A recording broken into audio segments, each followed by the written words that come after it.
तुमसे तुम्हें पाँव पे खड़ा करने का वादा किया था, लेकिन Okay. Are you sorry? Hello? ये Ayan? कपल लगते हैं, just look at us man, क्या हो गया तुम्हें?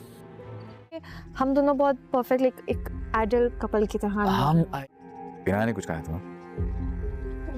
रहमत के आने वाले एपिसोड्स में आप देखेंगे कि रुमैसा की साजिशों और मुसलसल मुदाखलतों से तंग आकर जुबैदा आखिरकार ये फैसला कर लेगी कि अब वो किसी किराए के मकान में मुंतकिल हो जाएगी।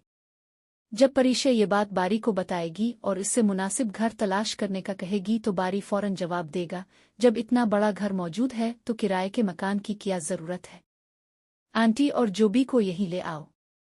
बारी की ये बात सुनकर परीशा खुशी खुशी जुबैदा और जोबी को अपने घर ले आएगी, मगर रुमैसा को ये बात किसी सूरत कबूल नहीं होगी कि जुबैदा अब सुकून और इज्जत के साथ इतने बड़े घर में रहे। इसीलिए वो आलम के कान भरना शुरू कर देगी और इसे मुख्तलिफ बातों के जरिए जुबैदा के खिलाफ भड़काएगी ताकि वो उन्हें वापस ले आए।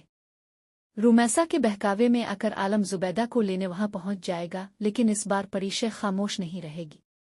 वो आलम को इसके रवैये पर सख्त अल्फाज में जवाब देगी और इसे याद दिलाएगी कि इसने हमेशा उनके साथ बुरा सलूक किया है और आज भी वो अपनी मर्जी से नहीं बल्कि रुमैसा के इशारों पर चल रहा है।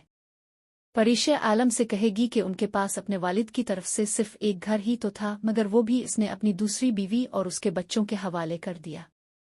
इसी वजह से अब वो इसे अपना बाप मानने को तैयार नहीं। वो रिश्ते में उनका वालिद जरूर है, लेकिन इसने कभी बाप होने का हक अदा नहीं किया। परीशा की तल्ख मगर सच्ची बातें सुनने के बाद आलम को पहली बार अपनी गलतियों का एहसास होगा।